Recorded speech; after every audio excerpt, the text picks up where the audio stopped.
बाज बहादुर और रानी रूपमती की प्रेम गाथा कहने वाले मांडू के आसपास सैकड़ों छोटे छोटे गांव हैं, जहां की खूबसूरत छटा और ऐतिहासिक इमारतें देखने के लिए दुनिया भर से प्रकृति प्रेमी और शांतिप्रिय लोग वहां आते हैं।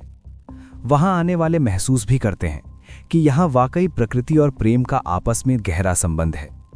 यहाँ की युवतियों की अल्हड़ता, परंपरागत और आनुवांशिक खूबसूरती देखकर यह धारणा और प्रबल होती है कि प्रेम वाकई प्रेम है, इसका कोई विकल्प नहीं सिवाय प्रेम के।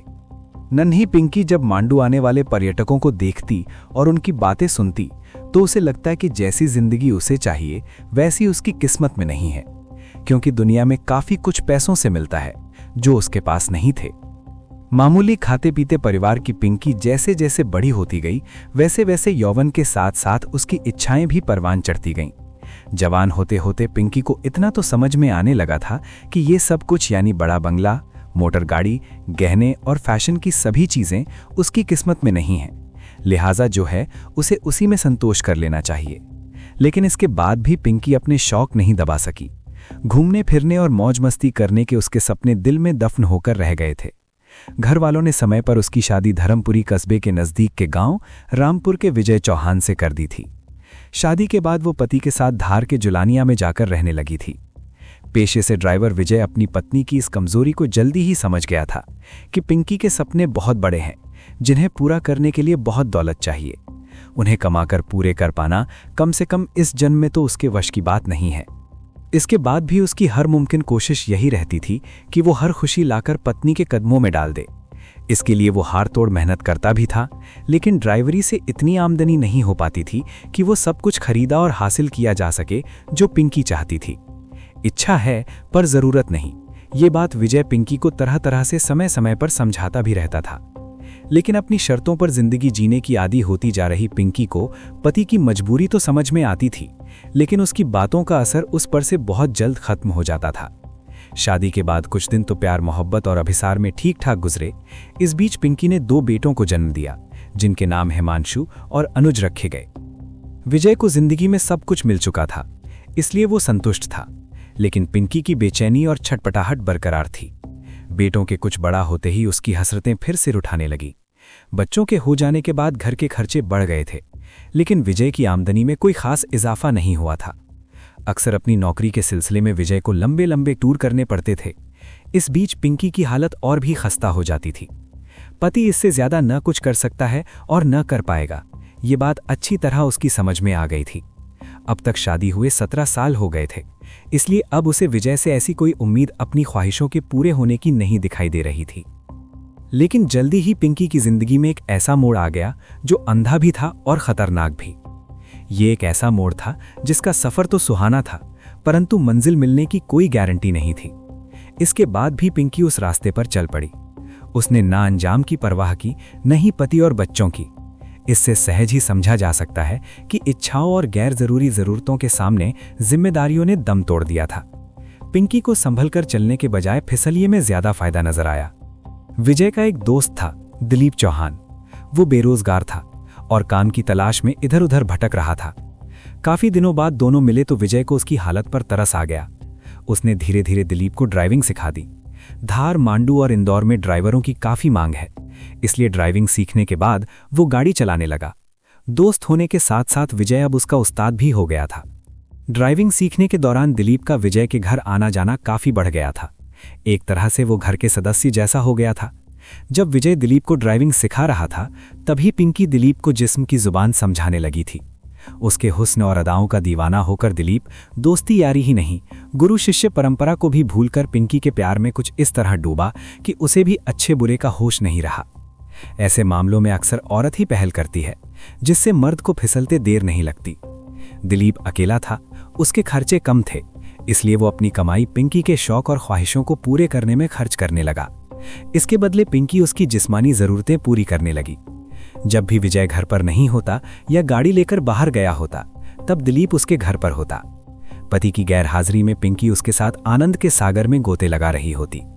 विजय इस रिश्ते से अनजान था, क्योंकि उसे पत्नी और दोस्त दोनों पर भरोसा था। ये भरोसा तब टूटा जब उसे पत्नी और दोस्त के संबंधों का एहसास हुआ।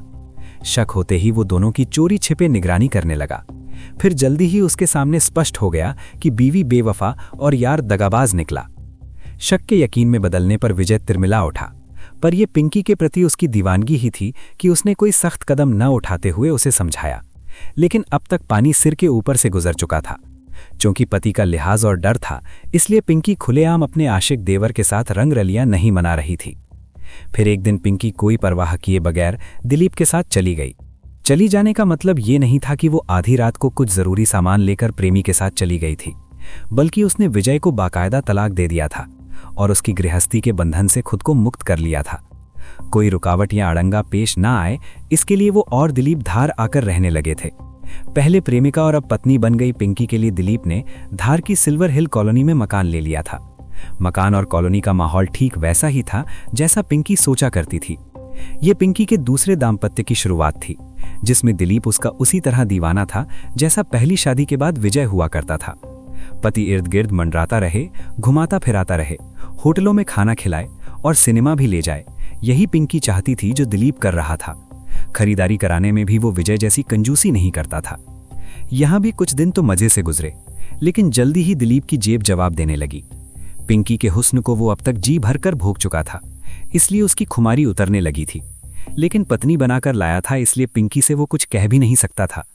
प्यार के दिनों के दौरान किए गए वादों का उसका हलफनामा पिंकी खोलकर बैठ जाती तो उसे कोई जवाब या सफाई नहीं सूझती थी।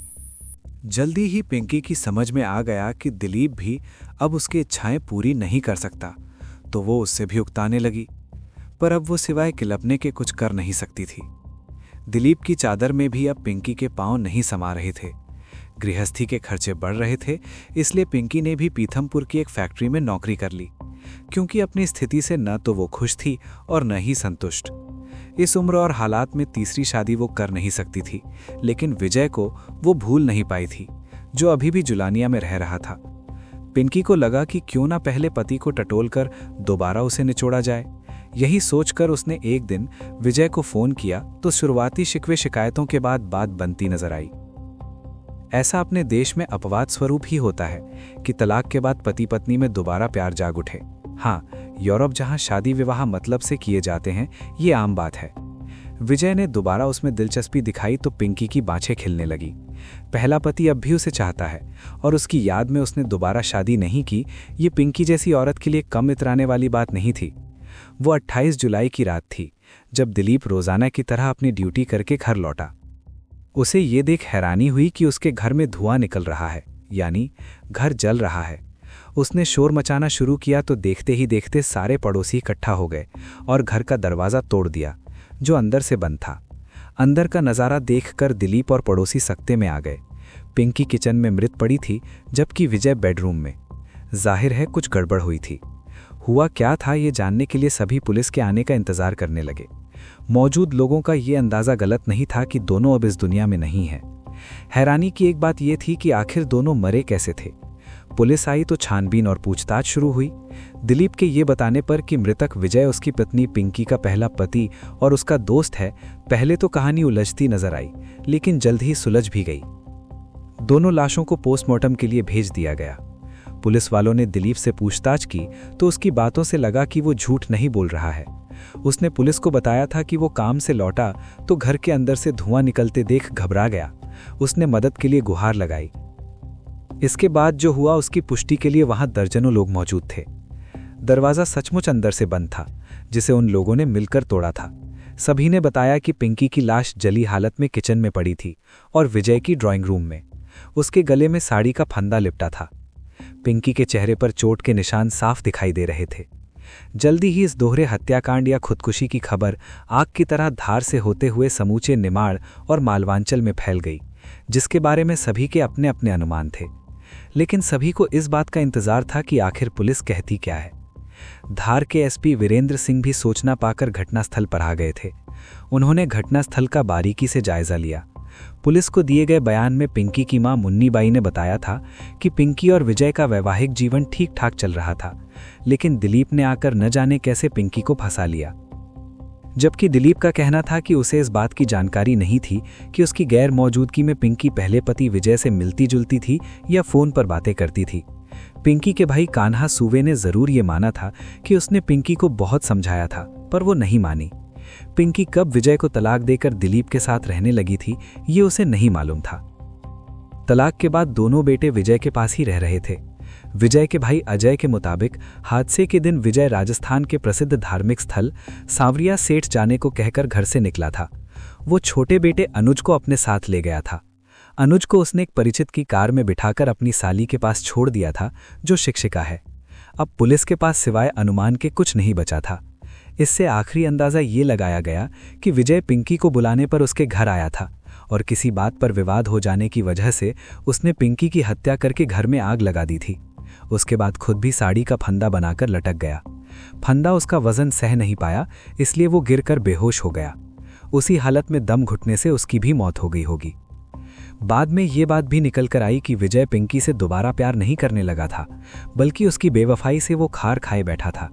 उस दिन मौका मिलते ही उसने पिंकी को उसकी बेवफाई की सजा दे दी, लेकिन बदकिस्मती से खुद भी मारा गया। सच क्या था ये बताने के लिए न तो पिंकी है न विजय। पोस्टमार्टम रिपोर्ट के मुताबिक दोनों की मौत दम घुटने से हुई थी, लेकिन पिंकी के पेट पर एक धारदार हथियार का निशान भी था, जो संभवतः तवे का था। विजय के सिर पर लगी चोट से अंदाजा लगाया गया कि खुद को फांसी लगाते वक्त वो गिर गया था, इसलिए उसके सिर में चोट लग गई थी। यही बात सच के ज्यादा नजदीक लगती है कि विजय ने पहले पिंकी को मारा, उसके बाद खुद भी फांसी लगा ली। लेकिन क्यों? इसका जवाब किसी के पास नहीं है, क्योंकि वो वाकई में पत्नी को बहुत चाहता था, पर उसकी बेवफाई की सजा भी देना चाहता था। जबकि पिंकी की मंशा उससे दोबारा पैसे ऐंठने की थी। शायद इसी से वो और तिल मिला उठा था। पिंकी समझदारी से काम लेती तो विजय की कम आमदनी में करोड़ों पत्नियों की तरह अपना घर चला सकती थी, पर अपनी शर्तों पर जिंदगी जीने की जिद और ख्वाहिशें उसे महंगी पड़ी, जिससे उसके बच्चे अनाथ हो गए। अब उनकी चिंता करने वाला कोई नहीं रहा। दिलीप कहीं से शक के दायरे में नहीं था। उसका हादसे के समय पहुंचना भी एक इत्तेफाक था। परेशान तो वो भी पिंकी की बढ़ती मांगों से था, जिनसे इस तरह छुटकारा मिलेगा इसकी उम्मीद उसे बिल्कुल नहीं रही होगी।